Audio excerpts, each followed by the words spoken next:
বৌমা শাশুড়ির এই ঝগড়ার প্রধান কারণ হচ্ছে জেনারেশন গ্যাপ, ঠিক কিনা?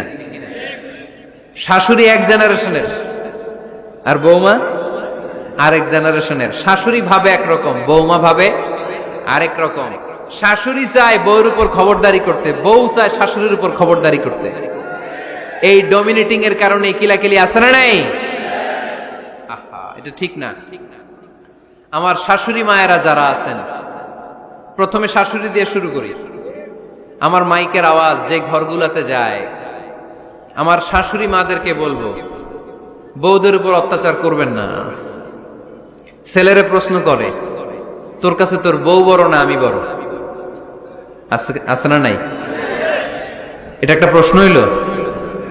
তোর বউ বড় না আমি বড়? দুইজনেই বড়। তো এক ছেলে সুন্দর উত্তর দিছে, আমার কাছে ভালো লাগছে উত্তরটা শুনে। এক মা প্রশ্ন করছে, তোর এতদিন আমি লালন পালন করে বড় করলাম, জীবন যৌবন তোর জন্য শেষ করলাম, আজকে বউ পাইয়া বউ তোর আপন হয়ে গেল? এবার ছেলে উত্তর দিছে, মা, আমার মুখ থেকে মা ডাক শোনার জন্য তুমি কি কষ্টটাই না করছো জীবনে। 10 মাস আমারে পেটে ধারণ করলা, খাইতে পারো নাই, বমি করছো, খালি ওষুধ খাইছো, তোমার পেট কেটে আমারে বের করা হয়েছে, 2 বছর আমারে দুধ খাওয়াইছো, পেশাব পায়খানা পরিষ্কার করেছো। বয়স যখন 3-4 তখন তোমার আমি মা ডাকছি, এই মা ডাকটা শোনার জন্য তুমি এত কষ্ট করছো। আর আরেকবারের মাইয়া এই ঘরে আইসাই তোমার মা ডাকা শুরু করছে। যেই মেয়েটা তোমারে মা ডাকে সে আমার আপন হবে না কেন মা? ঠিক কিনা? এই মা ডাক শোনার জন্য তুমি এত কষ্ট করলা, আমার লালন পালন করলা, 10 মাস পেটে ধরলা, পেশাব পায়খানা পরিষ্কার করলা, এরপরে মা ডাক শুনতে পারছো। আর আরেকবারের মেয়ে জানা নাই চিনা নাই এসেই তোমার ডাকা শুরু করছে মা। তো যে আমার মারে মা ডাকে তার স্থান তো আমার কলিজায়, ঠিক কিনা? শাশুড়ি আম্মারা যারা আছেন, প্লিজ বৌমাদেরকে কষ্ট দিয়েন না। অনেক শাশুড়ি আছে পান থেকে চুন খসলে রেগে যায়, পদে পদে স্ত্রীর ভুল ধরে, বউয়ের ভুল ধরে, আছে না নাই? এটা করবেন না। সে তো নতুন, আপনার অনেক এক্সপিরিয়েন্স হতে তার সময় লাগবে, তাকে সময় দিন, তাকে ভালোবাসুন, ঠিক কিনা? না বুঝে সামান্যতে বৌমারে বদদোয়া দেয়, এরকম আছে না নাই? কিন্তু বুঝতে চায় না, বৌমারে যদি বদদোয়া দেয় তাহলে তার নিজ ছেলের পরিবারের ক্ষতি। পেটে ধরা যে ছেলে, ছেলের পরিবারের কিন্তু ক্ষতি, তার আপন নাতি নাতনিদেরই ক্ষতি। আওয়াজ করে বলেন ঠিক কিনা? বৌমাকে বদদোয়া দিয়েন না। বৌমাকে নিজের মেয়ের মতো দেখবেন। সমাধান আমি দিচ্ছি। কেমন দেখতে হবে? নিজের মেয়ের মতো। নিজের মেয়ে সকালে ঘুম থেকে ওঠে 11টা, ওইটা সমস্যা নাই। বৌমা কেন উঠলো না, ওইখানেই ঝামেলা, আছে না নাই? মেহেরবানি করে আপনার বৌমাকে আপনার নিজের মেয়ের মতো দেখেন। নিজের মেয়েরে যেমনি আদর করেন তাকেও অমনি আদর করেন। আপনার বৌমারে যদি আপনি কষ্ট দেন, মনে রাখবেন আপনার নিজের মেয়েটাও আরেকবারের বউ হয়ে কয়েকদিন পরে যাবে। আপনি যা যা করবেন আপনার মেয়েকেও তারা ওই রকম কষ্ট দিয়ে বাড়িতে ফিরিয়ে দিবে। চিল্লায় বলেন ঠিক কিনা? খবরদার, টিট ফর ট্যাট। ইট্টি মারলে পাটকেলটি খেতে হয়। এজন্য শাশুড়ি আম্মা জানারা যারা আছেন, বৌমার সাথে খারাপ আচরণ করবেন না মেহেরবানি করে। তাকে আপনি কষ্ট দিলে আপনার নিজের মেয়েটাও আরেক বাড়ির বৌমা হবে, সেও ওই বাড়িতে এই কষ্টগুলো ভোগ করবে। এগুলো যখন আপনি শুনবেন তখন আপনার চোখ দিয়ে পানি পড়বে কি পড়বে না? পড়বে। এবার আসেন বৌমার কথা বলি। বৌমা যারা আছেন মেহেরবানি করে, বৌমা যারা আছেন মেহেরবানি করে আপনার শাশুড়ি আম্মাকে নিজের মায়ের জায়গায় রাখবেন। আপনার বাড়ি ছেড়ে নতুন বাড়িতে আসছেন, তো এটাই তো আপনার বাড়ি। আপনার মা রেখে দিয়ে নতুন মা পাইছেন, এটাই তো আপনার মা। তো ওনাকে মায়ের জায়গায় বসাতে আপনার সমস্যাটা কোথায়? বৌমারা খেয়াল রাখবেন, আপনি আপনার শাশুড়ির সাথে যে আচরণটা করতেছেন, আপনার শেষ বয়সে আপনার ছেলের বিয়ে দেওয়ার পরে যে বৌমাটা আসবে ওই আচরণই আপনাকে ফিরিয়ে দিবে। The nature has its own return. প্রকৃতির একটা মাইর আছে, এটা শেষ মাইর, এটা শেষ খেলা। প্রকৃতির খেলা বড় খেলা। আপনি আপনার শাশুড়ির সাথে যে আচরণ করবেন, আপনার শেষ বয়সে আপনি একদিন শাশুড়ি হবেন, এটা মাথায় রাখবেন।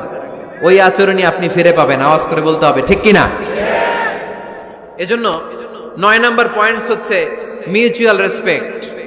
সবাই যেন সবাইকে ভালোবাসি। দোষ ছাড়া মানুষ নাই, সবার দোষ আছে, আমরা যেন একে অন্যের দোষ না খুঁজি। বৌমারা, আপনাদের কেন যদি আমার মাইকের আওয়াজ যায়, অল্প কিছু টেকনিক অবলম্বন করলে আপনি আপনার শাশুড়ির মন জয় করতে পারবেন। শাশুড়িরা আসলে বেশি কিছু চায় না, আগের জামানার মানুষ তো, এদেরকে ওইভাবে হাত করতে হবে। মাঝে মাঝে একটু শাশুড়ির মাথায় তেল দিয়ে দেন, চুলে তেল দিয়ে দিবেন আর কি, মাঝে মাঝে চুল আশ্রয় দিবেন, এগুলো কিন্তু খুব পছন্দ করে শাশুড়িরা। ওনার প্রেশারটা একটু মেপে দিবেন, ডায়াবেটিক্সের ওষুধটা খাইলো কিনা সময় মতো খোঁজ নিবেন, কি পছন্দ করে খেতে একটু রান্না করে দিবেন। যেই বক্তার ওয়াজ শুনতে পছন্দ করে ওই বক্তার ওয়াজগুলো ডাউনলোড করে শাশুড়ি আম্মাকে দিবেন, ইসলামী বই দিবেন। দেখবেন বয়স্ক নারীরা মাহফিল যেতে খুব পছন্দ করে, ওয়াজ শুনতে খুব পছন্দ করে, নবীদের কাহিনীগুলো শুনতে পছন্দ করে। বসায় বসায় একটু কাহিনীগুলো শোনাবেন। বাইরে বেরোলে জিজ্ঞেস করেন, আম্মা আপনার কিছু লাগবে কিনা। আর একটা টিপস আছে, চুল যখন আশ্রাবেন আর শাশুড়ির মাথায় যখন তেল দিয়ে দিবেন, তখন অতীতের কথা জিজ্ঞেস করেন, দেখবেন অতীতের স্মৃতিতে হারিয়ে গিয়েছে আপনার শাশুড়ি। কি জিজ্ঞেস করবেন জানেন? জিজ্ঞেস করবেন, আম্মা জান, মুক্তিযুদ্ধের সময় আপনার বয়স কত ছিল? ওই সময় মুক্তিযুদ্ধের সময় আপনাদের এলাকায় কি কি হয়েছিল মা? আরেকটা প্রশ্ন করবেন, মা বিয়ের সময় আপনি কেমন ছিলেন?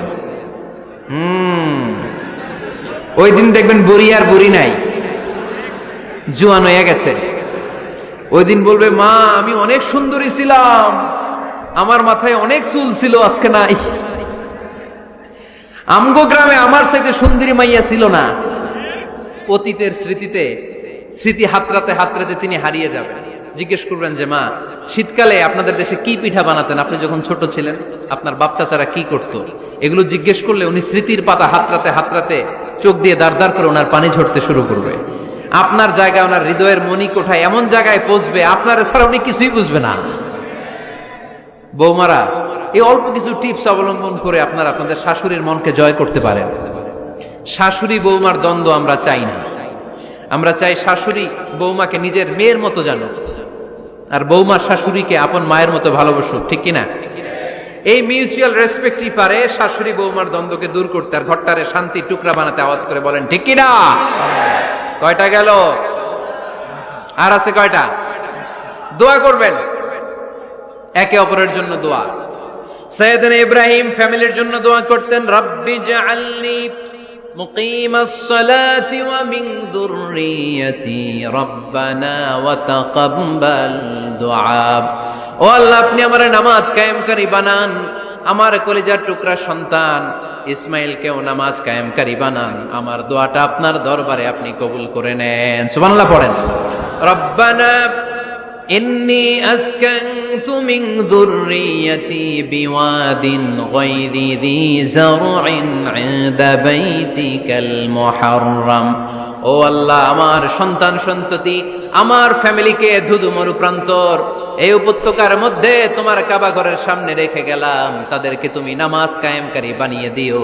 গোটা বিশ্বের সব মানুষের অন্তর আমার ফ্যামিলির দিকে আল্লাহ তুমি ঝুঁকিয়ে দিও। ওয়ারযুকহুম মিনাস সামারাত, ফলমূল দিয়ে আল্লাহ তুমি তাদেরকে রিজিকের ব্যবস্থা করে দিও। তার মানে সব নবীরা তাদের পরিবারের সদস্যদের জন্য দোয়া করতেন কি করতেন না?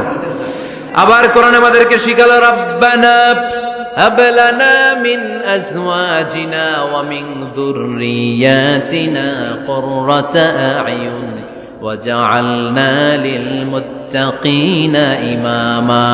ও আল্লাহ, এমন নেককার সন্তান, এমন নেককার স্ত্রী আপনি আমাকে দান করেন যাদের দিকে তাকালে আমার চোখ দুইটা ঠান্ডা হয়ে যায়। চক্ষু শীতলকারী স্ত্রী দেন। বিয়ে যাদের হয় নাই, ইয়াং ছেলেরা এই দোয়াটা করবা। বিয়ের জন্য দোয়ার দরকার আছে না নাই?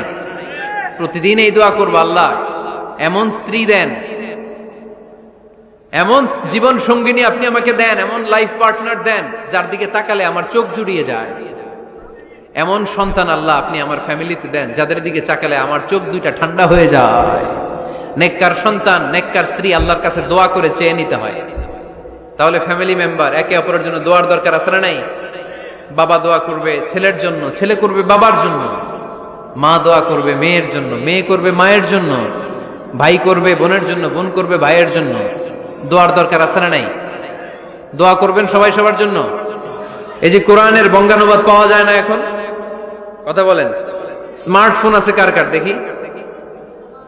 হ্যাঁ, কারা কারা স্মার্ট দেখি, হাজার হাজার স্মার্ট, মাশাআল্লাহ। এই